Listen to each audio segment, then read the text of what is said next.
দারে দারে মাহে রমজান এলো, বছর ঘুরে মুমিন মুসলমানের দারে দারে। মাস আগে থেকেই সাহাবারা এই মাসটাকে পাওয়ার জন্য অপেক্ষা করতেন। আর আমরা কেমন হয়েছি জানেন? মাসটা এই আর 2 মাস পর, এই আর 1 মাস পর, এই আর 10 দিন পর, তখন আমাদের মাথা ব্যথা শুরু হয়ে যায় যে কোন ঝামেলায় পড়লাম। জি, আপনাকে হাজারো প্রমাণ দেওয়া যাবে যে ওপেন মানুষ যার আল্লাহকে বলে ভয় নেই, তো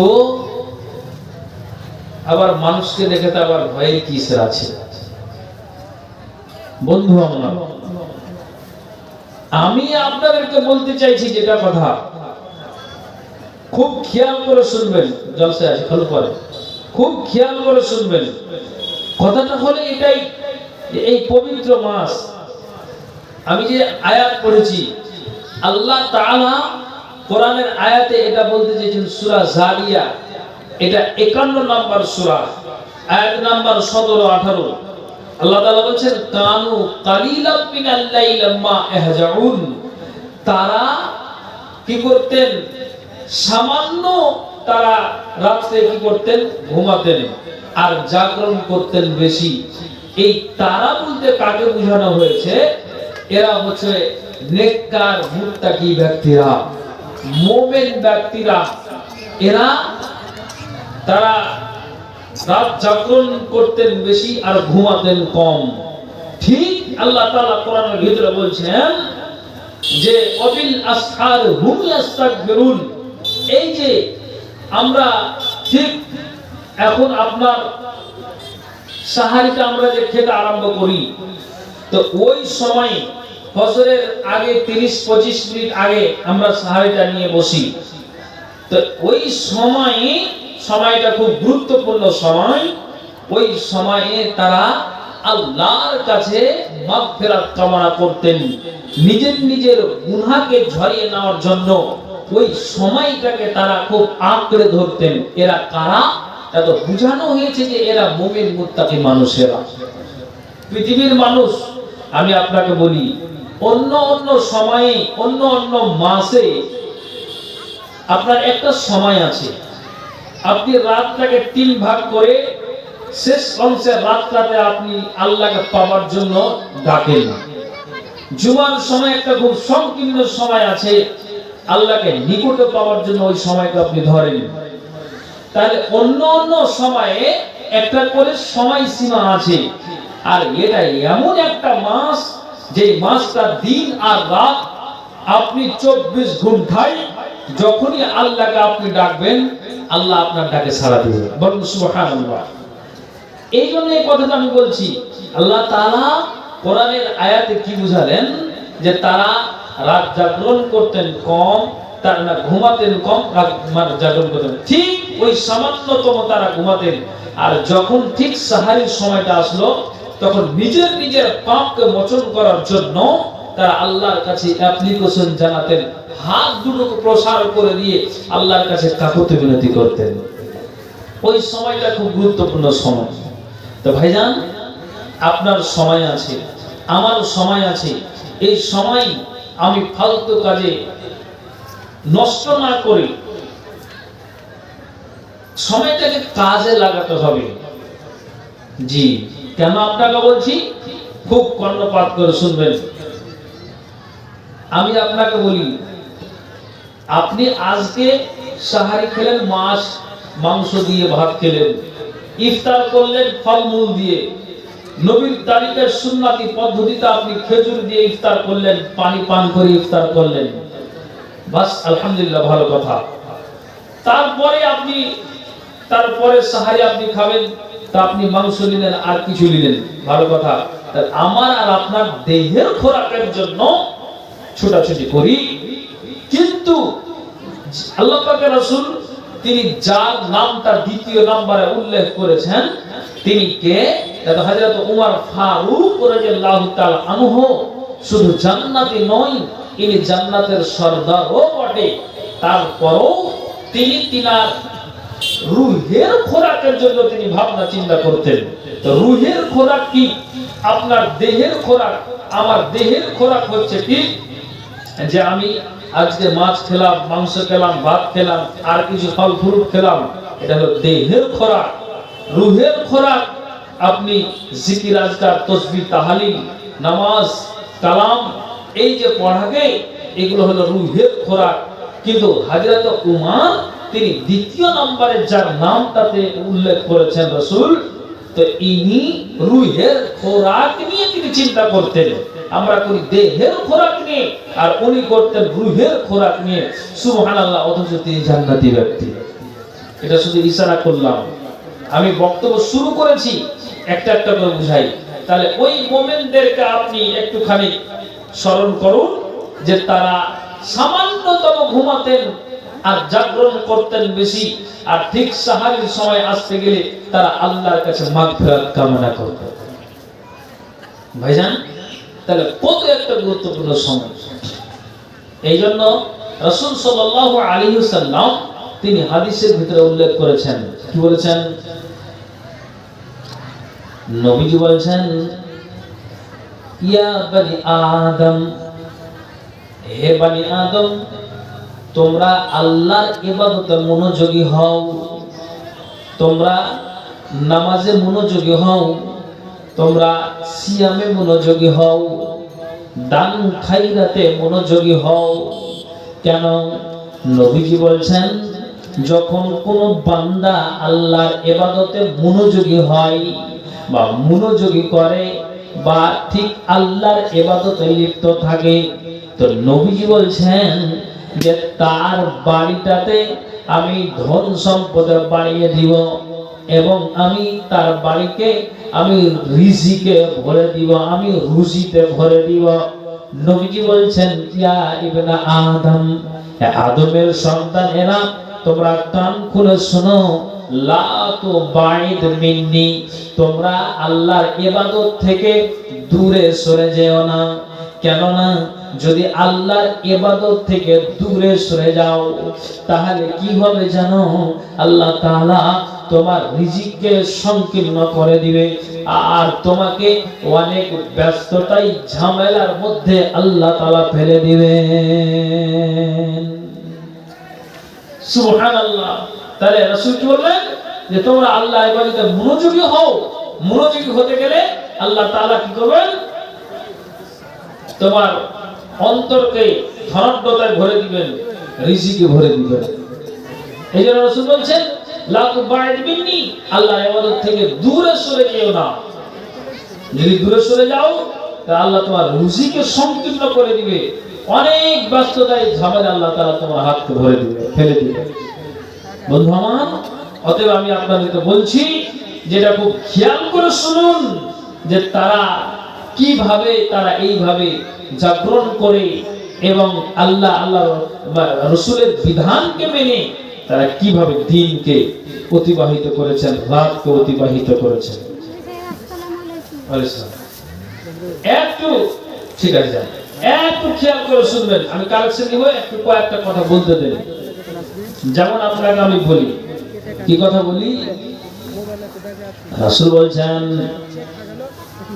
এর কালিয়া ও বাবুপাড়া গ্রামের মা আর বোনেরা কান খোলা শুনুন। ঠিক নবীজি বলছেন, আলা উখবিরকুম বিআফজাল আমালিকুম ওয়া আজকাহা ইনদা মালিকিকুম ওয়া খায়রিল লাকুম মিন ইনফাকিজ যাহাবি ওয়াল ওয়ারাকি ওয়া খায়রিল লাকুম। নবীজি বলছেন, আলা উখবিরকুম বিআফজাল আমালিকুম, আমি কি তোমাদেরকে উত্তম আমল বলে দেব না? এটা রাসূল তিনি নিজে বলছেন, আমি কি তোমাদেরকে উত্তম আমল বলে দিব না, যেটা আল্লাহর নিকট সবচেয়ে প্রিয়? কোনটা আল্লাহর নিকটে সবচেয়ে উত্তম আমল? কোনটা আল্লাহর নিকটে সবচেয়ে প্রিয় আমল? তো নবীজি বললেন শুনে রাখো মিন ইনফাকিজ যাহাবে ওয়াল ওয়ারাকে, স্বর্ণ রূপা ব্যয় করা ও দুশমনের সাথে মোকাবিলা করার চেয়েও বেশি প্রিয়। তার মানে আপনাকে বোঝাই, কোন মানুষ যদি তার বাড়িতে সোনা আর চাবি থাকে, ওই সোনা আর চাবি যদি মসজিদে দান করে, ফকির মিসকিনকে দান করে, ওই সোনা আর চাবি মাদ্রাসাতে দান করলো, সোনা আর চাবি আপনার ফকির আর মিসকিনকে দান করলো, নবীজি বললেন ওরে দুনিয়ার মানুষ তোমরা কান খোলা শোনো, এই সোনা আর চাবি ব্যয় করা এক, আর দ্বিতীয় নম্বরে নবীজি বলছেন কোন দুশমনের সাথে মোকাবিলা করা। দুশমন বলতে কোন অমুসলিম ভাইরা কোরআনকে ভাঙার জন্য, আপনার মাদ্রাসাকে উড়িয়ে দেওয়ার জন্য, মসজিদকে উড়িয়ে দেওয়ার জন্য তারা এক বিশাল ষড়যন্ত্র করেছে। এখন আপনাকে আমি বোঝাই, তো ঠিক রাসূল বলছেন যে সোনা আর রূপা ব্যয় করো এবং দুশমনের সাথে মোকাবিলা করার চেয়ে আপনার ওই আমলটা উত্তম। কোনটা আমল? নবীজি বলছেন যে মিন আনতালকু আদুওয়াকুম ফাতাজরিবু আনাকাকুম ওয়াজরিবু আনাকাহুম। নবীজি বলছেন যেই লড়াইয়ে, যেই মোকাবিলায় তোমরা তাদের গর্দান উড়িয়ে থাকো এবং তারাও তোমাদের গর্দানকে কেটে থাকে, তাহলে কত বড় একটা কঠিন। তো রাসূল বলছেন ওরে দুনিয়ার মানুষরা তোমরা কান খুলে শোনো, আল্লাহ পাকের রাসূল বলছেন যে দুশমনের সাথে মোকাবিলা করা আর স্বর্ণ রূপা ব্যয় করার চেয়েও যে আমলটা উত্তম। সাহাবীরা বললেন কালু বালা ইয়া রাসূলুল্লাহ, আল্লাহ পাকের রাসূল অবশ্যই আপনি বলেন। নবীজি আমার বললেন কালা যিকরুল্লাহ, তোমরা বসে বসে আল্লাহর জিকির আজকার তাসবিহ তাহলিল তোমরা পাঠ করো। দুশমনের সাথে মোকাবিলা করা আর স্বর্ণ রূপা ব্যয় করার চেয়েও জিকির আজকার করাটা আপনার উত্তম আমল। বলেন সুবহানাল্লাহ। আমি কি আপনাদের বুঝাতে পেরেছি? একটু হ্যাঁ না বলেন তো, কথা কি আমার বুঝতে পেরেছেন আপনারা? একটু হ্যাঁ না করেন। আমি বুঝাতে চাইছি যে কত আল্লাহর কাছে এই আমলটা প্রিয়, যে কোন মানুষ যদি স্বর্ণরূপা ব্যয় করেছে, দুশমনের সাথে মোকাবিলা করেছে, তো তার চাইতো উত্তম আমল, প্রিয় আমল আল্লাহর কাছে কোনটা? তো কোন মানুষ যদি বাড়িতে বসে বসে, মসজিদে বসে বসে জিকির আজকার করে, সুবহানাল্লাহ, আলহামদুলিল্লাহ, আস্তাগফিরুল্লাহ, লা ইলাহা ইল্লাল্লাহ, বিভিন্ন প্রকারের দোয়াগুলি আছে, আপনার জিকির আজকার আছে। নবীজি বললেন যদি ওই আল্লাহর বান্দা বসে বসে এই জিকির আজকার তাসবিহ তাহলিল যদি পাঠ করে, তাহলে এটা সবচেয়ে আল্লাহর কাছে প্রিয় আমল। আল্লাহ তাআলা কোরআনের ভিতরে এই আয়াতে জানালেন যে তারা কি করতেন, কানো কালিলাম মিনাল লাইলি মা ইয়াহজানুন ওয়া বিল আসহারি হুম ইস্তাগফিরুন, তারা আপনার ঠিক সামান্যতম তারা ঘুমাতেন আর জাগরণ করতেন বেশি। আল্লাহ কোরআনে বললেন ঠিক ওই সাহারির সময় তারা নিজের পাপকে বলে আল্লাহর কাছে তারা অ্যাপ্লিকেশন জানাতেন, মাবুদ রে আমরা অমুক সময় অমুক বয়সে অমুক টাইমে এই অন্যায় কাজটা হয়েছে, তারা নিজেরা হাতটাকে প্রসার করে দিয়ে আল্লাহর কাছে তারা অ্যাপ্লিকেশন জানাতেন। জি, এক ব্যক্তি, এক বৃদ্ধ সাহাবা আল্লাহ পাকের রাসূল নবী মুহাম্মদুর রাসূলুল্লাহ সাল্লাল্লাহু আলাইহি ওয়াসাল্লাম নবীজির কাছে আসলেন। তো ওই ব্যক্তিটা ওই সাহাবা রাসূলকে বলছেন আল্লাহ পাকের রাসূল, আমি বয়সের ঘরে রুদ্ধ হয়ে গিয়েছি, আমি বয়স্ক হয়ে গিয়েছি, তা আপনি আমাকে এমন একটা আমলের কথা বলে দিন যে ওই আমলটা করে আমি যেন ওই আমলটাকে আঁকড়ে ধরে থাকতে পারি, আমি খুব শক্ত করে ওই আমলটাকে ধরে রাখতে পারি। মানে আল্লাহ পাক রাসূল বুঝতেই পারছেন যে আমি বয়স্ক হয়ে গিয়েছি, তো আপনি আমাকে এমন একটা আমলের কথা বলুন যেন ওই আমলটাকে আমি আঁকড়ে ধরে থাকতে পারি। সুবহানাল্লাহ। তখন রাসূল কি বললেন, ব্যক্তি তুমি শোনো, লা আযালু তাইফাতুন লা আযালু লিসানুকা রাতাবান বিযিকরিল্লাহ। নবীজি বললেন, ওরে ব্যক্তি তুমি কান খোলো, শোনো, তোমার সদা সর্বদা তোমার মুখটা যেন আল্লাহর জিকিরে সিক্ত থাকে। তার মানে তুমি যেই আমলটাকে আঁকড়ে ধরে থাকতে পারবে, সে আমলটা হলো যে তুমি তোমার মুখ দিয়ে আল্লাহর জিকির, আজকার, তাসবিহ, তাহলিল করবে। এটাকে তুমি অবশ্যই আঁকড়ে ধরে থাকতে পারবে। নবীজি এটাই বললেন যে তুমি তোমার জুবান দিয়ে আল্লাহর জিকির, আজকার করবে। বুঝতে পারলেন? আল্লাহ পাক রাসূল এই কথাই বললেন যে আমলকে আঁকড়ে ধরা, তুমি আল্লাহর জিকির, আজকার সর্বদা করবে। তুমি যখন বয়সের ভরে তুমি লুজ্জ হয়ে গিয়েছো, তো তার কারণেই তোমাকে বলা হচ্ছে যে তুমি এই আমলটাকে আঁকড়ে ধরে থাকতে পারবে, কি? আল্লাহর জিকির। ভাইজান, অতএব আমি আপনাকে এটাই বোঝাতে চাইছি, এই যে পবিত্র মাস, এই মাসটাতে আমরা 11টি মাস কত না কি করে ফেলে দিই, অন্যায়, অত্যাচার। কিন্তু এই মাসটাতে অন্তত একটুখানি অন্তরটাকে বুঝিয়ে, মাথার মগজকে ঘুরিয়ে আমি আল্লাহর জিকিরে, তাসবিহ, তাহলিলে তো আমি যেন লিপ্ত থাকি। ভাই, কেউ আমরা বাঁচতে আসেনি, সবাইকে আমাদেরকে দুনিয়া ছাড়তে হবে।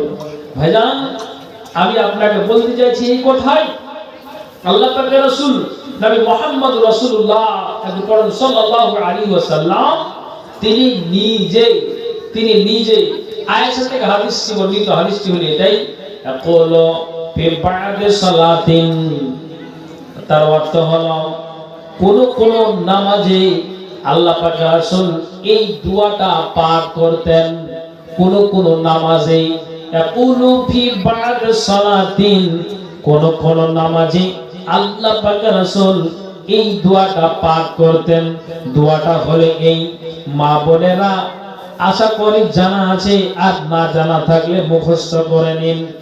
নবীজি এই দোয়াটা পাঠ করতেন, আল্লাহুম্মা হাসিবনি হিসাবান ইয়াসিরা, আল্লাহুম্মা হাসিবনি হিসাবান ইয়াসিরা, আল্লাহুম্মা হাসিবনি হিসাবান ইয়াসিরা। চট করে মা আয়েশা নবীজিকে জিজ্ঞেস করলেন, ইয়া রাসূলুল্লাহ, ইয়া হাবিবাল্লাহ, নবীজি গো, কুলতু ইয়া নবিয়াল্লাহ মাল হিসাবুল ইয়াসির, নবীজি সহজ হিসাব কি? আপনি এই দোয়াটাকে বেশি বেশি করে আপনি পাঠ করেন।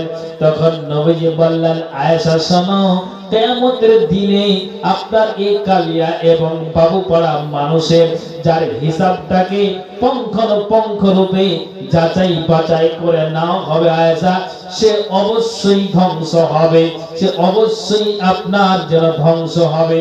কিন্তু আয়েশা, যার হিসাবটাকে কঠিন করে নেওয়া হবে না, যার হিসাবকে সহজ ভাবে নিয়েই ছেড়ে দেওয়া হবে, আয়েশা তার কোনো পালা হবে না, তার কোনো টেনশন থাকবে না। তো অতএব আমি আয়েশা, আল্লাহ রাসূল, আমি আল্লাহকে আপনি কসম জানাই, মাবুদরে 50,000 বছরের যে দিনটা আছে, এটা একটা কঠিন দিন। এই আপনার বিভীষিকাময় দিনে আল্লাহ, তুমি নবী মুহাম্মদের পক্ষ থেকে আল্লাহ তুমি সহজ হিসাব নিও। একবার জোরে বলুন সুবহানাল্লাহ। ভাইজান, নবীজি তিনি নিজে এই দোয়াটাকে কোন নামাজে তিনি দোয়াটা পাঠ করতেন। মামুন, বাবা, ভাই, একটু লক্ষ্য করেন, তাহলে আমাদের কোন পাঠ করতে হবে? আপনি চিন্তা করুন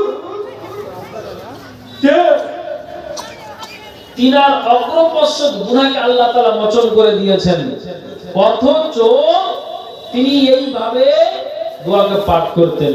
হাদিসের ভিতরে এসেছে কি, যে আল্লাহ রাসূল সাল্লাল্লাহু আলাইহি সাল্লাম যার জীবনের অগ্রপশ্চাৎ গুনাহকে আল্লাহ তাআলা মোচন করে দিয়েছেন, তিনি দিনে 100 বার তিনি মাগফিরাত কামনা করতেন। একবার জোরে বলেন সুবহানাল্লাহ। 100 বার মিয়াতা মাররাতিন, তিনি 100 বার দিনে আর রাতে মাগফিরাত কামনা করতেন। তাহলে আপনি বলুন যে দিনে আর রাতে 100 বার মাগফিরাত কামনা করেন, যার জীবনের অগ্রপশ্চাৎ গুনাহ আল্লাহ মোচন করে দিয়েছেন, তা আমি পাপী, আমি গুনাহগার। তাহলে আপনি বলেন তো যে আমি কোন জায়গাতে দাঁড়িয়ে আছি? হযরত উমরের মতো একজন বিদ্বান সাহাবী তিনি নিজে বলছেন যে আল্লাহ, আমি এই মাসটাকে পাওয়ার পরে আমি ঈদুল ফিতর, যেদিন আমি ঈদের নামাজ আদায় করব, ওই দিন যে আমার দিন গত হলো, তা আমি কাঁদি এই জন্য আল্লাহ, যদি আমার সিয়াম, যদি আমার তারাবি, যদি আমার জিকির আজকার, এই তাসবিহ তাহলিল আল্লাহর নিকট যদি কবুল না হয়, তাহলে আমি হয়তো তোমার বরবাদ হয়ে যাব। অথচ তিনি জান্নাতি। আল্লাহু আকবার। আপনি চিন্তা করুন যে আমরা পাপী গুনাহগার, আমি কোন জায়গাতে আছি। ভাইজান আমার, মাথাকে ঠান্ডা করে বুঝুন। আমাদের কাছ থেকে এই যে জোয়ার, একটা নেকির জোয়ার চলছে, কিন্তু আমরা এগুলো তো ধরতে জানছি না, আর জেনেও আমরা ছেড়ে বসে আছি। কখন এই মুসলমানের জ্ঞানটা আসবে, মুসলমানের জ্ঞানটা কখন ফিরবে? আমি আপনাকে এটাই জানতে চাইছি। একটু চিন্তা করুন, ভিতরে আল্লাহর ভয়কে আনুন, নইলে আমরা কিন্তু বরবাদ হয়ে যাব। ভাইজান, এই জন্য এই মাসটাতে যত পারে আপনি জিকির আজকারের মাধ্যম দিয়ে, আপনি তাসবিহ তাহলিলের মাধ্যম দিয়ে, নফল সালাতের মাধ্যম দিয়ে আপনি কাটান। এই জন্য আপনাকে বলছি, আল্লাহ পাকের রাসূল স্পষ্ট হাদিসের ভিতরে একটা উল্লেখ করেছেন, বলেছেন মা মিন আবদিন মুসলিমিন ফি কুল্লি ইয়াউমিন ওয়া লাইলাতিন ইসনা আশারা রাকাতান তাতুওয়া ফারিজাতিন বা কানাত লাহু বাইতান ফিল জান্নাহ। নবীজি বললেন, ওরে দুনিয়ার মানুষেরা, আল্লাহ পাক রাসূল বলছেন, মুসলমান আল্লাহর বান্দারা যারা দিনে আর রাতে যারা ইসনা আশারা রাকাতান, তার মানে যারা দিনে আর রাতে 12 রাকাত সুন্নাতকে আদায় করবে, নবীজি বললেন বুনিয়া লাহু বাইতাল ফিল জান্নাহ, আল্লাহ তাআলা ওই ব্যক্তির জন্য জান্নাতে একখানা ঘর নির্মাণ করে দিবেন। তার মানে কি বুঝতে পারলেন? আমরা আলেমদের মুখ থেকে আমরা বলতে শুনেছি, আমরা আলেমেরাই বলে থাকি যে কোন মানুষ যদি নিখুঁত টাকা দিয়ে, আপনার হালাল টাকা দিয়ে একটা মসজিদকে যদি বানিয়ে দিতে পারে, নিখুঁত টাকা দিয়ে, হালাল টাকা দিয়ে একটা মসজিদকে যদি আবাদ করে দিতে পারে, আপনার খরচা করে একটা মসজিদকে বানিয়ে দিতে পারে, তাহলে নবীজি বললেন যে একটা মসজিদকে হালাল টাকা দিয়ে নির্মাণ করে দেওয়া, তার মানে জান্নাতে আল্লাহ তাআলা তার জন্য একটা ঘরকে নির্মাণ করে দিবেন। এখন আমি আপনাকে বলি, কিন্তু নবীজি বলছেন, ওরে মা আর বোন আর বাবা ভাইরা, কালিয়া ও বাবু পাড়ার মা বোনেরা, একটু কান খুলে শুনবেন। নবীজি বললেন, যারা দিনে আর রাতে 12 রাকাত সুন্নাতকে আদায় করবে। কত রাকাত বললাম? যে 12 রাকাত সুন্নাতকে যারা আদায় করবে, নবীজি বললেন যে আল্লাহ তাআলা রাসূল হাদিসে উল্লেখ করে দিলেন যে তারা অবশ্যই তার জন্য আল্লাহর জান্নাতে একটা ঘর নির্মাণ করে দেওয়া হবে। কত রাকাত? যদি 12 রাকাত সুন্নাতকে যদি আমি আদায় করে দিই, তার মানে যে আপনাকে আমি বলছি 12 রাকাত সুন্নাতকে আদায় করবেন আপনি কিভাবে? মা বোন খুব খেয়াল করে শুনবেন। আমরা নামাজ পড়ি, কিন্তু আমরা অনেকটা নিয়ম কানুনকে ভুল করে থাকি। তো 12 রাকাত সুন্নাতকে আপনি কি করে আদায় করবেন? তো রাসূল বলছেন আরবাআন ক্বাবলা যুহরি ওয়া রাকাতাইন বাদাহা, তার মানে হলো যে আপনি যোহরের আগে 4 রাকাত সুন্নাত আপনি পড়ুন, ওয়া রাকাতাইন বাদাহা আপনি 4 রাকাত ফরজ নামাজকে আদায় করে নেওয়ার পরে আপনি আবার 2 রাকাত পড়ুন। 4 আর 2 6 রাকাত হয়ে গেল। তারপরে নবীজি বলছেন ওয়া রাকাতাইন বাদাল মাগরিব, মাগরিবের পরে অর্থাৎ আপনি ফরজ নামাজ আদায় করে নেওয়ার পরে আপনি 2 রাকাত সুন্নাতে মুআক্কাদা আদায় করুন। 6 আর 2 8 হয়ে গেল। তারপরে আবার নবীজি বললেন ওয়া রাকাতাইন বাদাল ইশা, আবার ইশা নামাজ পড়ে নেওয়ার পরে আপনি 2 রাকাতকে আদায় করুন। তাহলে 8 আর 2 10 হয়ে গেল। তারপরে নবীজি বলছেন ওয়া রাকাতাইন ক্বাবলাল ফজর, ফজরের আগে অর্থাৎ জামাতের আগে আর আজানের পরে। এই সুন্নাতটা তো গুরুত্বপূর্ণ সুন্নাত। আল্লাহ পাক রাসূল বলেন যে এই সুন্নাতকে তোমরা 2 রাকাত পড়ো। তাহলে যোহরের আগে 4 পরে 2 6, মাগরিবের পরে 2 8, ইশারের পরে 2 10, ফজরের আগে 2 12। নবীজি বলেন এই 12 রাকাত সুন্নাত যারা প্রতিদিন 5 ওয়াক্তে নামাজে পড়ে দিতে পারবে, আল্লাহ পাক রাসূল বলেন তার জন্য আল্লাহ তাআলা জান্নাতে একটা ঘর নির্মাণ করে দিবেন। একবার মুহাব্বতের সাথে বলেন সুবহানাল্লাহ। এখানে কারা কারা আছেন বলেন তো যে 5 ওয়াক্ত নামাজ পড়ি আর 12 রাকাত সুন্নাতকে যথারীতি আদায় করি? একটু হাত উঁচু করেন দেখি। 1টা 2টা 3টা 4টা 5টা 6টা 7টা 8টা 9টা 10টা। আলহামদুলিল্লাহ মুসাল্লি তো ভালোই আছে। রমজান মাসের মুসাল্লি না 12 মাসের মুসাল্লি? জি, আমার গ্রামের কথা বলছি, একটা লোকের কথা বলছি যে ও ঢুকেছে আপনার রমজানের শুরুতে, এখন আলহামদুলিল্লাহ নামাজ পড়ছে। তো ওকে বলছি যে ভাই তোমাকে তো খুব ভালোই লাগছে দেখা। বলছি কেন ভাই? আমি বলছি তুমি ইমামের পিছনে 5 ওয়াক্ত নামাজ তুমি হাজিরি দিচ্ছ আর ইমামের পিছনে থেকেই তুমি নামাজটা আদায় করো। তখন আমাকে জবাব দিচ্ছে যে মুফতি সাহেব 1 মাসই তো পড়বো, তা আগে কেন যাব না? জবাবটা কি দিল বুঝতে পারলেন? যে 1 মাসই তো পড়বো, তা আগে তো যাব না কেন? আল্লাহু আকবার। তারপরে তার নিয়ত আছে কি আমি রমজানের শুরুতে ঢুকেছি, ঠিক যখন ঈদুল ফিতরের দিন আসবে আমি সেই দিন ছেড়ে দিব। তো 1 মাসই না পড়বো আমি, তো একটু আগেই যাব না তো কখন যাব? তারপর নিয়তটা কত পাকা যে আমি ঢুকবো ঠিক ঈদুল ফিতরের দিন বেরিয়ে যাব। আল্লাহ বলেন না পাক্কা হারামি, পাক্কা চিটার, আরো তুমি ডবল গুনাহ করতে এসেছো। তোমার নিয়ত তো ওটাই আছে ভাইজান। তবে আপনাকে আমি কোনটা কথা বোঝাচ্ছি, তাসবিহ তাহলিল নফল সুন্নাত এই নামাজগুলোর মাধ্যম দিয়ে আপনি দিন আর রাতটাকে কাটান। তো রাসূল কি বললেন যে যারা 12 রাকাত সুন্নাতকে যারা প্রতিদিন আদায় করে দিতে পারবে, আল্লাহ পাক রাসূল বলেন এই 12 রাকাত সুন্নাতের বিনিময়ে কিয়ামতের দিনে আল্লাহ তাআলা তার জন্য জান্নাতে ঘর বানিয়ে দিবেন। একবার জোরে বলুন তো সুবহানাল্লাহ। একবার বলুন সুবহানাল্লাহ। 12 রাকাত হলো, এদিকে সুন্নাতে মুআক্কাদা বলে, এদিকে সুন্নাতে মুআক্কাদা। কিন্তু গায়ের মুআক্কাদা যেগুলো আছে আমি আপনাকে বলছি আল্লাহ পাক রাসূল এখানে কিন্তু 12 রাকাত সুন্নাত যা আপনি আদায় করলেন, তো 12 রাকাত সুন্নাতের ভিতরে আসরের আগে আর পরে সুন্নাতের মুআক্কাদার কথা কিন্তু পাওয়া গেল না। গেল কি? কিন্তু নবী একটা স্পষ্ট হাদিস বলেছেন। কি হাদিস?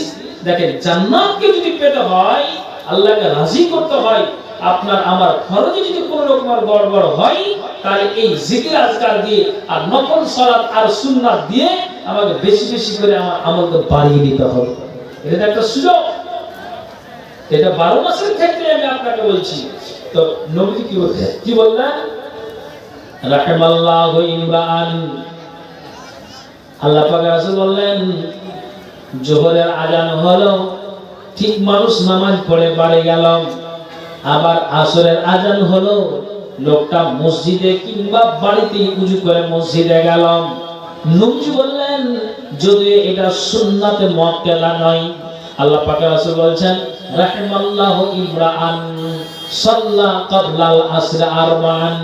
আল্লাহ পাক রাসূল বলেন, যে ব্যক্তি প্রতিদিন আসরের জামাতের আগে, মা বোন কান খুলে শুনবেন, রাসূল বললেন প্রতিদিন যারা আসরের জামাতের আগে 4 রাকাত সুন্নাতকে পড়বে, এটা সুন্নাতে মুআক্কাদা নয়, কিন্তু যদি আপনি পড়েন তো আপনার লাভটা কি? পড়লে আপনার নেকি, না পড়লে গুনাহ নাই।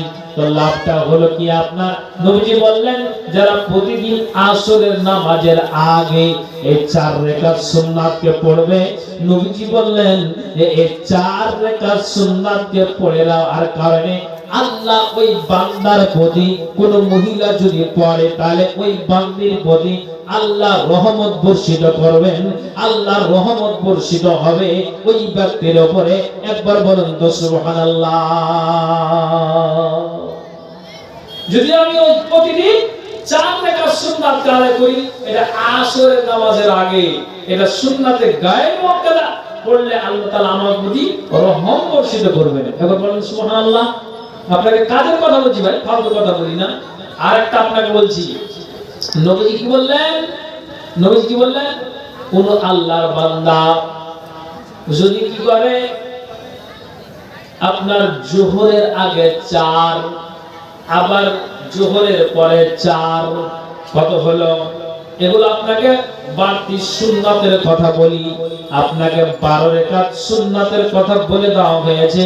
কিন্তু নবীজি বললেন কোন আল্লাহর বান্দা আর বান্দি যদি আপনার জোহরের জামাতের আগে 4 রাকাত পড়লো আর আবার জোহরের পরে 4 রাকাতকে পড়লো, নবীজি স্পষ্ট হাদিসে বললেন হারামাল্লাহু আলান নার, ওই ব্যক্তির উপরে জাহান্নামের আগুন হারাম হয়ে যায়। যে ব্যক্তি প্রতিদিন আপনার জোহরের আগে আর পরে 4 রাকাত সুন্নাতকে পড়ে দেয়। আল্লাহু আকবার। এতগুলো সুযোগ আমরা ছেড়ে দিল। আপনি যদি প্রতিদিন জোহরের আগে 4 পরে 4 রাকাত পড়লেন, তা আল্লাহ পাকের রাসূল বলেন কি, যে আল্লাহ তাআলা রাসূল বলেন হারামাল্লাহু আলান নার, ওর জন্য জাহান্নামের আগুন হারাম। বলেন সুবহানাল্লাহ। তাহলে হলো এগুলো বাড়তি সুন্নাতকে আপনাকে বলছি। আবার আপনাকে বলছি, ভালো করে শুনুন, খুব খেয়াল করে, মা বোন আর বাবা ভাই খুব খেয়াল করে শুনবেন। এখন যদি রমজান মাসটাতে আমি খাওয়া দাওয়া কখন করি? ঠিক সূর্য অস্তমিতের পর, আর ওইদিকে ফজরের আজানের আগে, আধা ঘন্টা আগে, 30, 35, 40 মিনিট আগে আমরা সাহারি খাই। তো ঠিক আপনাকে একটা আমি সুযোগ দিচ্ছি। কি কথা? রাসূলের হাদিস থেকে প্রমাণ। শুধু রমজান মাস বলে নয়, এটা সব মাসের ক্ষেত্রেই বলা যাচ্ছে। যতদিন পারবেন আপনি আমলটা করবেন। রাসূল কি বললেন? মান সাল্লাল ফাজরা ফি জামাআতিন। দেখেন আল্লাহ পাক রাসূল বললেন মান সাল্লাল ফাজরা ফি জামাআতিন, কোন বান্দা কি করলো, আপনার প্রতিদিন নিয়মিত ফজরের নামাজটাকে জামাতের সহিত আদায় করেন। দেখেন ভালো করে বুঝবেন, আমি কিন্তু আপনাকে কাজের কথা বলছি। নবীজি বলছেন কোন আল্লাহর বান্দা ফজরের নামাজকে জামাতের সহিত আদায় করলো, এক, তারপরে নবীজি বললেন যে আপনার 2 রাকাত নামাজ পড়ে নেওয়ার পরে ওই বান্দা হুট করে মসজিদ থেকে বেরিয়ে যায় না, সুম্মা কাআদা ইয়াজকুরাল্লাহ, যেই জায়গাতে তাসাহুদ করেছে ওই তাসাহুদের জায়গাতে ওই আল্লাহর বান্দা বসে আছে, আর বসে গিয়ে জিকির আজকার তাসবিহ তাহলিল সুবহানাল্লাহ আলহামদুলিল্লাহ আস্তাগফিরুল্লাহ লা ইলাহা ইল্লাল্লাহ, আপনি আপনার নিজের মাতৃভাষাতে বলছেন আল্লাহ আমি যতগুলি পাপ করেছি, যতগুলি আমি গুনাহ করেছি, আল্লাহ আমার জীবনের গুনাহকে মোচন করে দাও। নবীজি বললেন যে মানুষটা ফজরের নামাজটাকে জামাতের সহিত আদায় করলো, তারপর সুম্মা কাআদা ইয়াজকুরাল্লাহ, এবং ওই আপনার তাসাহুদের জায়গাতে বসে বসে আপনার জিকির আজকার তাসবিহ তাহলিল করলো। মা বোন খুব কান খুলে শুনবেন।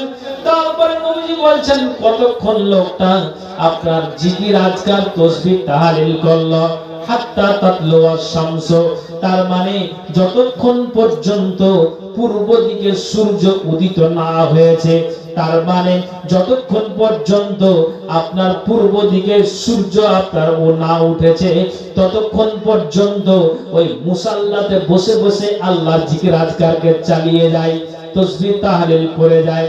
কিন্তু নবীজি বললেন যে আপনার ওই জামাতের সহিত নামাজকে আদায় করে নেওয়ার পর ওই জায়গাতে তাসাহুদের জায়গাতে জিকির আজকার করে আবার সূর্য উদিত হয়ে গেল।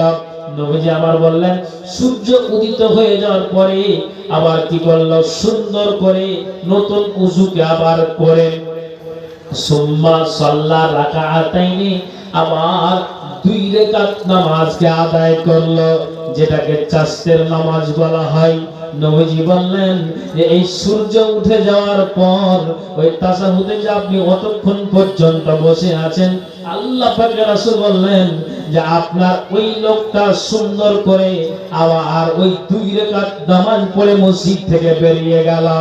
নবীজি বললেন যে লোকটা কি নিয়ে বেরিয়ে গেল রে, লোকটা কি নিয়ে বেরিয়ে গেল? তো নবীজি বলেন কানাত লাহু হজ্জ উমরাতিন তাম্মাতিন তাম্মাতিন তাম্মাতিন। আল্লাহ পাকের রাসূল বললেন যে যে লোকটা ফজরের নামাজকে জামাতের সহিত পড়লো, জিকির আজকার করে সূর্য উঠিয়ে দিল, আবার সূর্য উঠিয়ে দেওয়ার পরে সুম্মা সাল্লা রাকাতাইনি, 2 রাকাত নামাজ পড়ে বেরিয়ে গেল, 2 রাকাত নামাজ পড়ে বেরিয়ে গেল।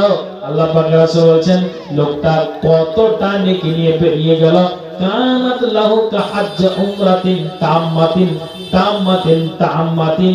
আপনি 4 লক্ষ টাকা খরচ করে 4.5 লক্ষ টাকা খরচ করে যে হজ আপনি করবেন, 1,10,15,000 টাকা দিয়ে যে আপনি উমরা করবেন, নবীজি বললেন যে আপনি 4.5 লক্ষ টাকা খরচ করে যে হজের নেকিটা পাবেন, আর 1 লক্ষ আপনার 10-20 হাজার খরচ করে যে আপনি উমরা করে যে নেকিটা পাবেন, নবীজি বললেন লোকটা যদি এই আমলটা করে তাহলে আপনার হজ উমরার বরাবর লোকটা নেকি পেল। একবার জোরে বলুন তো সুবহানাল্লাহ। আমার দিকে একটু কথা বলেন, মাইকের কথা বুঝতে পারছেন তো? কথা কি ঠিকঠাক যাচ্ছে? আমার ভাষা বুঝতে পেরেছেন? আমি কি বুঝালাম? সুবহানাল্লাহ। লোকটা ফজর জামাত আদায় করলো, ঠিক আবার ওই জায়গাতে বসে জিকির আজকার করলো, সূর্য উদিত হলো, আবার সুম্মা সাল্লা রাকাতাইন, 2 রাকাত নামাজ পড়ে বেরিয়ে গেল। লোকটা কতটা নেকি নিয়ে বেরিয়ে গেল? একটা মানুষ হজ আর উমরা করে যে নেকিটা পায়, মক্কা আর মদিনা গিয়ে লোকটা মসজিদ থেকে বেরোলো, হজ আর উমরা পরিমাণ নেকি পেল। এবার জোরে বলুন সুবহানাল্লাহ। তাহলে এখন যদি মা বোনেরা বলে যে মসজিদে পুরুষ গেল, ওখানে বসলো আর অত ওই পরিমাণ নেকি হলো, মা বোন আপনাদের কি নিয়ে আছে?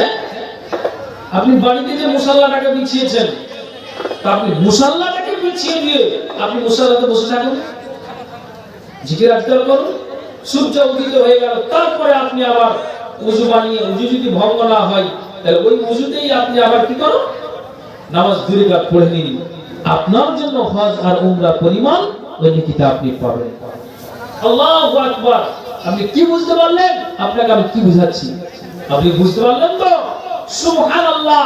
আপনাকে এটাই বুঝাতে চাইছি ভাইজান, এগুলো আমাদের ওয়াফার, কিন্তু আমরা এগুলো সব ছেড়ে বসে থাকি, সবকে আমরা হারিয়ে দিই, সবগুলোকে আমরা হারিয়ে বসে থাকছি। আমি আপনাকে বলি, আল্লাহ পাকের রাসূলের একজন বিবি, তার নাম উম্মে হাবিবা রাদিয়াল্লাহু তাআলা আনহা। এই উম্মে হাবিবা উনি নিজে বলছেন যে আমি রাসূলের মুখ থেকে যেদিন জানতে পারলাম যে আল্লাহ পাকের রাসূল এই হাদিসটাকে বয়ান করছেন, কোনটা হাদিস?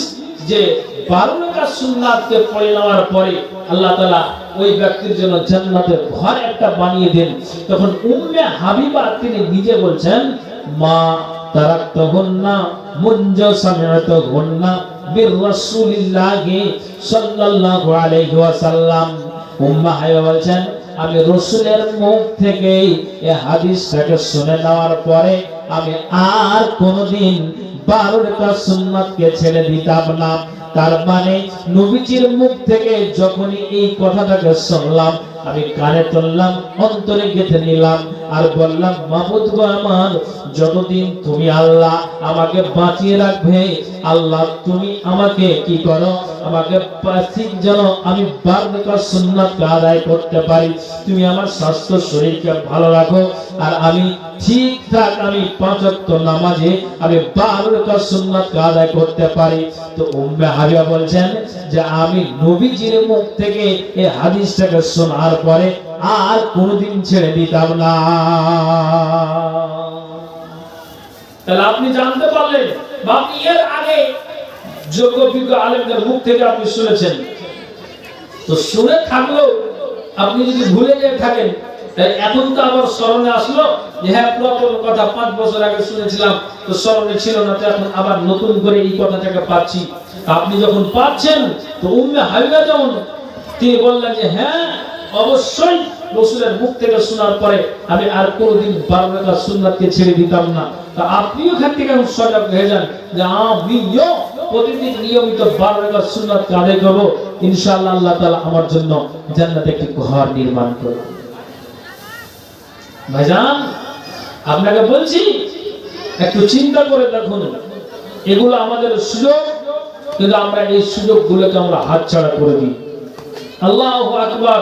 আল্লাহ পাকের রাসূল মামুন খুব খেয়াল করে শুনে, আপনাকে কাজের কথা বলছি, কাজের কথা। আল্লাহ পাকের রাসূল একটা মজলিসে বসে আছেন, যেমন মা বোনেরা এই জালসা শুনছেন আর মাইকের দিকে কান লাগিয়ে আছেন যে বক্তা কোনটা কথা, কোন ভাষা, কোন কোরআন আর হাদিসের কথা বলছে, এই দিকে আপনি লক্ষ্য করে আছেন, আপনারাও লক্ষ্য করে আছেন। তো তেমনি এক সাহাবীরা অনেক আছেন, নবীজি ওই জায়গাতে আছেন, তো আল্লাহ পাকের রাসূল একটা দোয়াকে তিনি বারবার পাঠ করছেন। দোয়াটা কি? রব্বিগফিরলি ওয়া তুব আলাইয়া ইন্নাকা আনতাত তাওয়াবুল গফুর। রব্বিগফিরলি ওয়া তুব আলাইয়া ইন্নাকা আনতাত তাওয়াবুল গফুর। নবীজি এই দোয়াটাকে তিনি বারবার তিনি পাঠ করছেন। ঠিক সাহাবী বললেন যে নবীজি আমাদের পাশে আছেন, নবীজির মুখ দিয়ে আল্লাহ পাকের রাসূল এই দোয়াটাকে তিনি বারবার পাঠ করছেন। কেননা নবীজি হাদিসের ভিতরে বলেছেন যে 2 বস্তু সর্বাধিক পরিমাণে আল্লাহর জাহান্নাম খানাতে নিয়ে যাবে। তার ভিতরে রাসূল বললেন, যারা নিজের মুখ দিয়ে আবর্জনা কথা বের করে, যারা মুখ দিয়ে অশ্লীল কথা বের করে, এই মুখটাকে যারা কন্ট্রোল রাখতে পারবে না, অবশ্যই রাসূল বললেন যে এই মুখ সর্বাধিক পরিমাণে আল্লাহর জাহান্নাম খানাতে নিয়ে যাবে। কিন্তু নবীজি নিজে আপনার যেন ওই জায়গাতে বসে বসে এই দোয়াটাকে পাঠ করেন। সাহাবী বললেন যে নবীজি এই দোয়াটাকে তিনি বারবার পাঠ করেছেন, রব্বিগফিরলি ওয়া তুব আলাইয়া ইন্নাকা আনতাত তাওয়াবুল গফুর। আমি নবীজির মুখ থেকে যে এই দোয়াটাকে শুনলাম, কতবার শুনলাম, তিনি একটানা 100 বার এই দোয়াটাকে তিনি পাঠ করলেন। তাহলে মা বোন আপনি বলেন তো, আমরা পাপী, আমরা গুনাহগার, এই রমজান মাসটাকে পেয়ে যাওয়ার পরে নবীজি আমার বলে দিয়েছেন, ওরে দুনিয়ার মানুষ তোমরা কান খুলে শোনো, আল্লাহ পাক রাসূল বলেছেন, শোনো, ওই মানুষটার কপাল চলে গিয়েছে, ওই মানুষটার কপাল পড়ে গিয়েছে। কোনটা মানুষের কপাল চলে গিয়েছে, কোনটা মানুষের কপাল পড়ে গিয়েছে? রাসূল বললেন, যারা এই পবিত্র মাসটাকে পেয়ে যাওয়ার পরে নিজের গুনাহকে ঝরিয়ে নিতে পারল না, আল্লাহ পাক রাসূল বললেন ওই লোকটার কপাল পড়ে গিয়েছে। আপনি কি বুঝতে পারলেন? আপনি বলুন যে আল্লাহ পাকের রাসূল তিনি ওই মজলিসে বসে এই দোয়াটা পাঠ করলেন। হযরতে আবু বকর সিদ্দিক রাদিয়াল্লাহু তাআলা আনহুকে নবীজি একটা দোয়া শিখিয়ে দিয়েছেন, মানে একটা দোয়া তিনি বলেছেন যে এই দোয়াটা তুমি পাঠ করবে। আমরা এই দোয়াটা যারা 5 ওয়াক্ত নামাজ পড়ি, অবশ্যই আমরা এই দোয়াটাকে জানি, বা আমরা দোয়াটা মক্তবের মুল্লির কাছে গিয়ে শিখেছি, বা আমরা হয়তো মোবাইলের মাধ্যম দিয়ে আমরা কোরআনকে ডাউনলোড করে আমরা হয়তো শুনে শুনে মুখস্থ করে দিয়েছি। আর এই দোয়া আমরা 5 ওয়াক্ত নামাজ যারা পড়ি, এই দোয়া আমরা অবশ্যই আমরা পাঠ করি।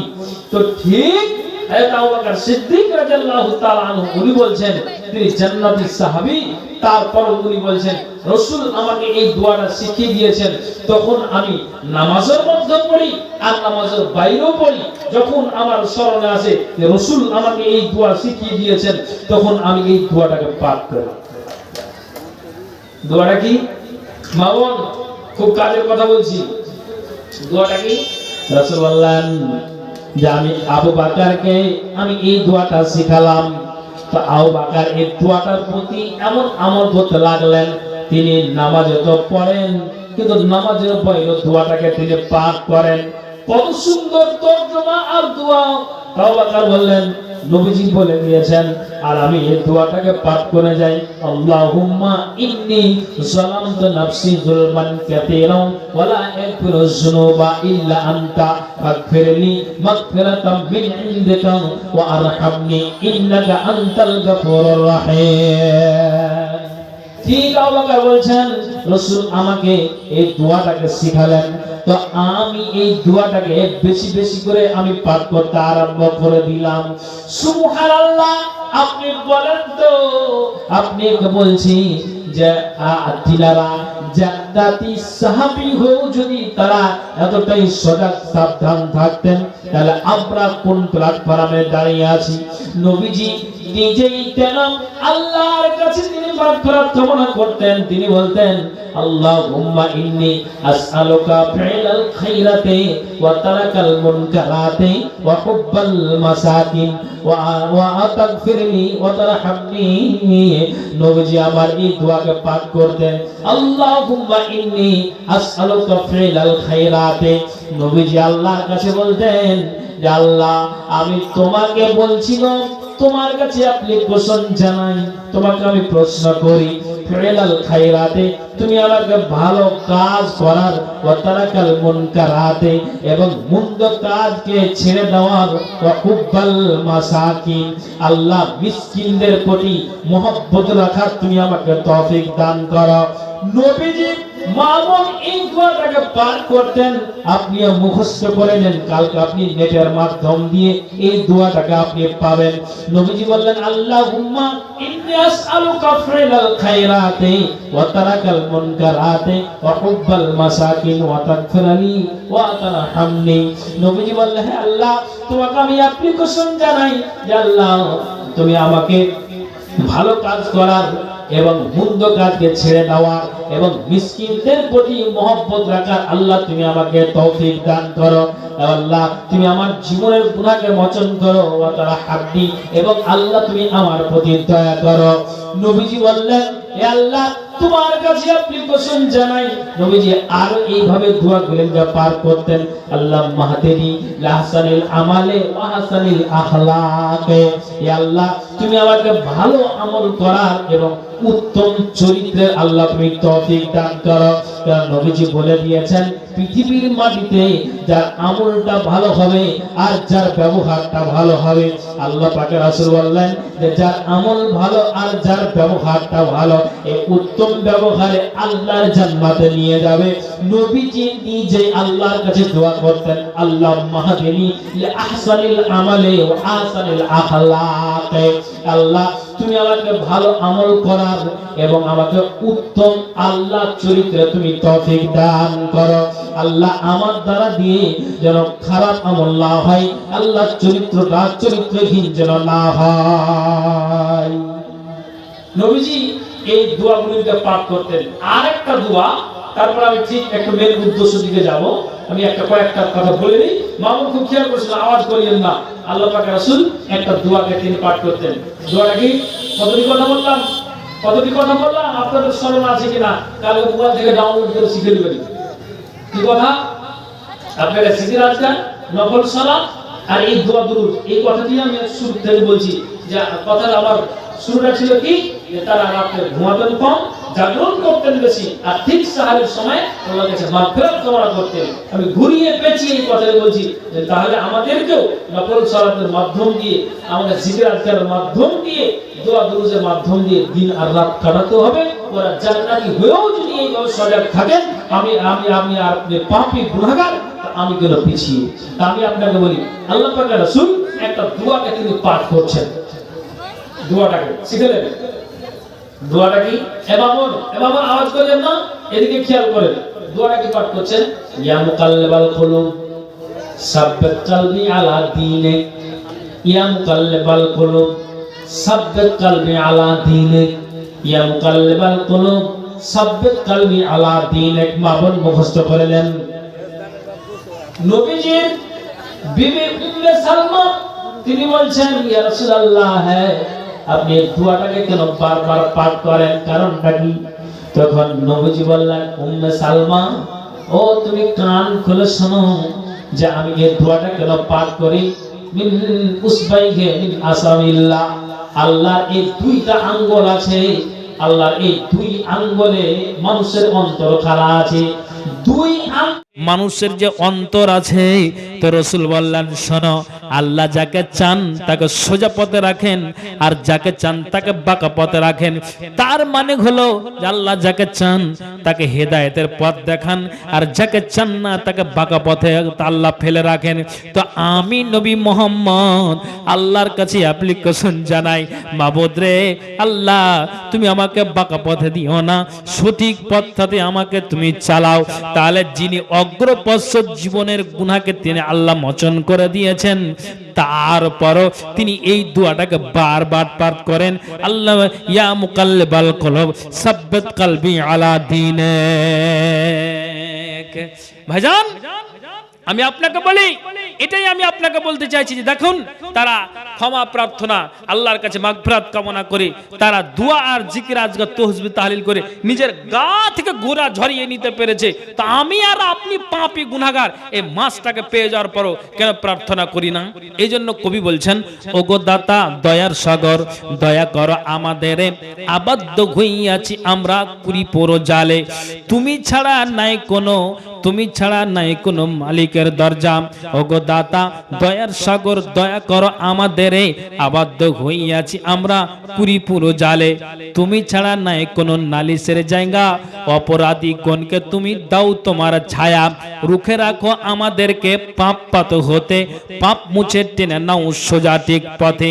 ব্যফয় পাপ আমরা বহুত করেছি, বহু পাপ করে আমরা জীবন কেটেছি, সেই জন্য শত্রু আমাদের না জানিও হাই, ক্ষমা যদি নাহি করো যাইব কোথায়। পাপ করে পাপে থাকি, পাপেতে ডুবেছি, তবু তোমার রহমতের ভরসায় আছি। তামাম দুনিয়ার পানি কালি বানাইলে তবু ও না পারিব তোমার তারিফ লিখিতে। হাজার মুখ যদি থাকিত আমার, হাজার মুখেতে তারিফ করিতাম তোমার। কোরআনে শুনেছি তুমি গাফুর ও গাফফার, সামনে মত মোদের রেখেছ তাইয়ার। জানি না কি অবস্থা হয় মতে মোদের, প্রার্থনা তোমারই তরে অতি আসানের। নবীজির কালমা পড়ে ওহি রহমান, আমাদের ভিতর হইতে বাহির করিও যান। মুনকার নাকির দুই ফারিস্তা কবরে আসিবে, কেমনে জবাব আল্লাহ দিব যে তাদের। সেই ফারিস্তার হাত হতে বাঁচাইয়া লইও, মুর্শিদ রূপ ধরে আমার কবরে থাকিও। আদম নবীকে আল্লাহ পাপেতে ডুবাইয়া আবার তুমি ক্ষমা করেছ দুনিয়াতে ফেলিয়া, সেই আদমের সন্তান মোরা, ক্ষমা কর মোদরে। নুহুকে বাঁচাইয়াছ মালা তুফান হইতে, সেই মতো বাঁচামালা আমি নাদানে রে। ঈসা মুসা ইসব নবী ইব্রাহিম খলিলকে সকলকে বাঁচাইয়াছ মাওলা তোমার দয়ার গুণে। মোহাম্মদ মুস্তফা নবী রসুল যে আমার, তার ওসিলায় ক্ষমা করো গুনাহ যে আমার। মা বাপের গুনাহ তুমি ক্ষমা করে দাও, আমাকে পাঠাইয়াছ মাওলা যাদের ওসিলায়। হাত পাও চক্ষু কান দিয়াছ মোত্তরে, চালাইয়া বিপদে তাই কাঁপিতেছি ডরে। গুনহার সাগরে মোরা হাবুডুবু খাই, তবু তোমার দয়ার দিকে ফিরে ফিরে চাই। পাহাড় সমান গুনাহ করেছি, কি হবে কবরে? রহিম নামে রহম করে বাঁচা ইয়া লবে। বেগুনা পাঠাইয়াছ মালা, গুনাহ নিয়ে যাব তোমার সামনে কবরে, কামনে মুখ দেখাব। ভাইজান, অত আল্লাহর কাছে এই গুনাহগুলিনকে ঝরিয়ে নেওয়ার যে মাসটা একটা সুযোগ, জিকির আজকার, দুয়া দুরুজ তাসবিহ তাহলিল, আমি নামাজ এবং সিয়ামের মাধ্যম দিয়ে এই গুনাহগুলিনকে ঝরিয়ে নেওয়ার একটা সুযোগ এসেছে। তা আমরা যেন ঝরিয়ে নিতে পারি, আল্লাহ আমাদের এই তৌফিক দান করেন, আল্লাহ আমাদের হেদায়েত দান করেন। সকলে আল্লাহুম্মা আমিন। আল্লাহুম্মা আমিন। আমি যে আপনাকে এই সোয়া ঘন্টা ধরে যে আলোচনা করছি, তা আপনাকে এই জিকির আজকার নফল সালাত সুন্নাত আর তসবিহ তাহলিল দোয়া দুরূদ এই কথাগুলি আপনাকে বললাম। বিশেষ করে এই বয়ানটা ধরলাম যে রমজান মাসের জন্য। ভাইজান, তো সুবর্ণ সুযোগ আমাদের এসেছে, এটাকে যেন হাত ছাড়া না করি। বন্ধু আমার, আমাদেরকে বাঁচতে হবে আখিরাতে। আমার সকলকেই আমাদেরকে এই আখিরাত পাড়ি দিতে হবে। কেউ আমরা বাঁচতে আসিনি, তবে আমাদেরকে গুনাহ থেকে বাঁচতে হবে। আর একটা সুযোগ যখন আমরা পেয়েছি, সুযোগ যেন হাত ছাড়া না হয়। ভাইজান, আমি আপনাকে বলি, আপনি নিজের নামটাকে সংশোধন করার জন্য আপনি ব্লকের রাত 12টায় ছুটছেন, আপনি লাইন লাগিয়ে দাঁড়িয়ে আছেন, আপনার কষ্ট হলো, আপনি কিছু মনে করেন না। কিসের জন্য? যাতে আমাকে ভবিষ্যতে ডিটেনশন ক্যাম্পে যেতে না হয়, তার জন্য। তাহলে 60 বছর বাঁচবেন, তার ভ্যালিডিটি আপনি তৈরি করে নিচ্ছেন। কিন্তু যেই জায়গাতে আমাকে আর আপনাকে অনন্তকাল থাকতে হবে, তার জন্য তো আধার কার্ডটা ঠিক আছে, তার জন্য তো আমার আর আপনার ডকুমেন্টটা ঠিক আছে। যদি ঠিক আছে তো আলহামদুলিল্লাহ, আর না ঠিক আছে তো ইন্না লিল্লাহ, কোনো কাজে আসবে না। এটা মাথায় রাখুন বন্ধু আমার। আমি আর লম্বা করতে যাচ্ছি না, আরো 2খানা বক্তা মনে হয় আছে। তো আমাদের সুপরিচিত মালদার উনিও আছেন, আমি আর আগে বাড়বো না। বক্তব্য শুরু করার আগেই মা বোনেরা 500-200 করে দানগুলো দিয়েছিলেন, আর আপনারাও দিবেন বলে এইরকম আপনার ধ্যান ধারণা নিয়ে বসে আছেন। মা বোন আপনারাও যে সামনে আছেন, তো এই দানগুলো দিবেন বলে, তা আমি অন্য কিছু কথা আর না বলে, সাইড কিছু কথা না বুঝিয়ে আমি সরাসরি আপনাকে এই কথাই বলছি যে ভাইজান, গুনাহকে ঝরাতে হবে। দানের মাধ্যম দিয়েও গুনাহ ঝরা যায়, এটা একটা মাধ্যম। অতএব আমি আপনাদেরকে বলছি, যারা আপনারা সামনে আছেন, মা বোন যারা সামনে আছেন, বাবা ভাই সামনে আছেন, সকলকেই আমি বলছি, এটা পবিত্র মাস, যা আপনি কাজ করেন সবকিছু ডবল, যা আপনি কাজ করেন সবকিছু ডবল, সবকিছু ডবল। অন্য অন্য মাসে ফারিস্তার দ্বারা দিয়ে নিকিকে লেখা হয়, কিন্তু আল্লাহ তাআলা এই মাসটাতে নিজেই তিনি কলম ধরে লিখেন। বলেন সুবহানাল্লাহ।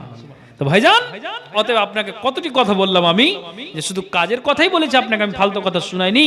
অতএব মা বোন বাবা ভাই যারা আছেন, আমি আপনাদেরকে বলবো যে পবিত্র মাস 1000, 2000, 5000, 200, 500 করে আপনাদের যত যার শক্তি আসেন, তো 10-15টা কলম।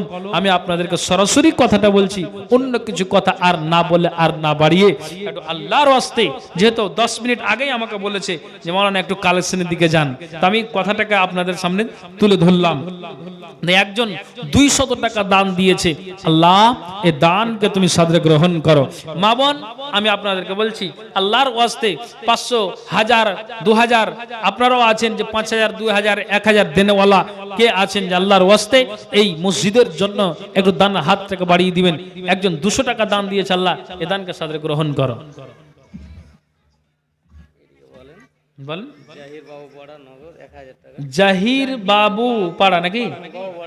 নগদ 1000 টাকা। জমশেদের বাড়িওয়ালি 2000 টাকা। আচ্ছা, বাবুপাড়া। আজাদ আলী 1000, বাবুপাড়া।